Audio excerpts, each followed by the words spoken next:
ಅಂದರೆ ನಿನ್ನ ದುಃಖವೇ ನನ್ನ ದುಃಖ, ನಿನ್ನ ಸುಖವೇ ನನ್ನ ಸುಖ.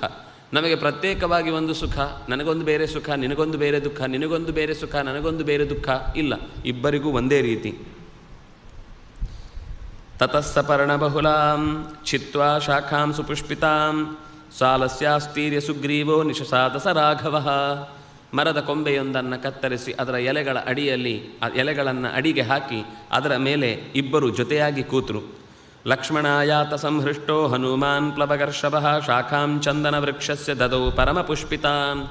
ನಾವು ಆಸನ ಹುಡುಕ್ಲಿಕ್ಕೆಲ್ಲೋ ಓಡ್ತೇವೆ ತರಬೇಕು ಅಂತ. ಕಾಡಿನಲ್ಲಿ ಮರದ ಗೆಲ್ಲನ್ನು ಕತ್ತರಿಸುವುದು, ಒಂದು ತುಂಡು ಹಾಕೊಳ್ಳೋದು, ಕೂಡುವುದು. ಆಸನ ಅಷ್ಟೇ ಆಸನ, ಇನ್ನೇನು. ಕೂಡಲೇ ಚಂದನ ವೃಕ್ಷದ ಒಂದು ಗೆಲ್ಲನ್ನು ರಾಮಚಂದ್ರನನ್ನು ಸುಗ್ರೀವ ಗೆಲ್ಲು ಕಡಿದು ಕೂಡಿಸಿಕೊಂಡಾಗ ಲಕ್ಷ್ಮಣನಿಗೂ ಕೂಡಲಿಕ್ಕೆ ಬೇಕಾದ ವ್ಯವಸ್ಥೆಯನ್ನು ಕೂಡಲೇ ಹನುಮಂತ ಮಾಡಿದ.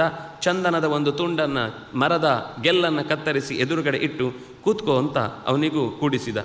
ಅದು ಪುಷ್ಪಗಳಿಂದ ತುಂಬಿ ತುಳುಕ್ತಾ ಇತ್ತು ಆ ಗೆಲ್ಲು. ತತಃ ಪ್ರಹೃಷ್ಟ ಸುಗ್ರೀವ ಶ್ಲಕ್ಷ್ಣಂ ಮಧುರಯಾಗಿರ ಪ್ರತ್ಯುವಾಚ ತಥಾ ರಾಮಂ ಹರ್ಷವ್ಯಾಕುಲಲೋಚನಃ. ತುಂಬ ಆನಂದ ಆಯಿತು.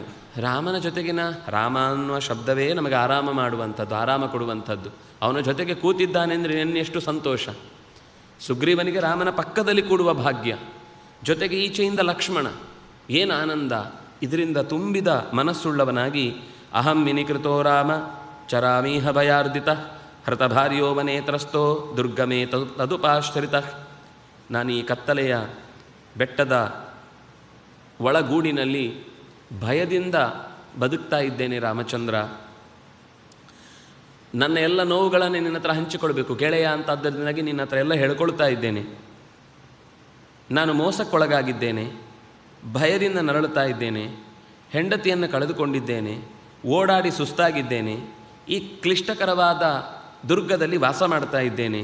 ಸೋಹಂ ತ್ರಸ್ತೋ ವನೇ ಭೀತೋ ವಸಾಂ ಯುದ್ಭ್ರಾಂತ ಚೇತನ. ಯಾವಾಗ ಎಲ್ಲಿ ಸದ್ದಾದರೂ ವಾಲಿ ಏನಾದರೂ ಬೇರೆ ಉಪಾಯವನ್ನು ಹೂಡಿ ನನ್ನ ಬೆಟ್ಟವನ್ನೇ ಪುಡಿಗಟ್ಟಿ ಕೊಲ್ಲುವುದಕ್ಕೆ ಪ್ರಯತ್ನಿಸ್ತಾನೋ ಅಂತಲೇ ನನಗೆ ಕನಸುಗಳು ಬೀಳ್ತಾ ಇರುತ್ತೆ. ಎಚ್ಚರವಾದ ಪ್ರತಿ ಹಂತದಲ್ಲೂ ಒಂದು ಕ್ಷಣ ನಾನು ನಿಜವಾಗಿ ಎಚ್ಚರ ಇದ್ದೇನೋ ಅಥವಾ ಕನಸಿನಲ್ಲಿ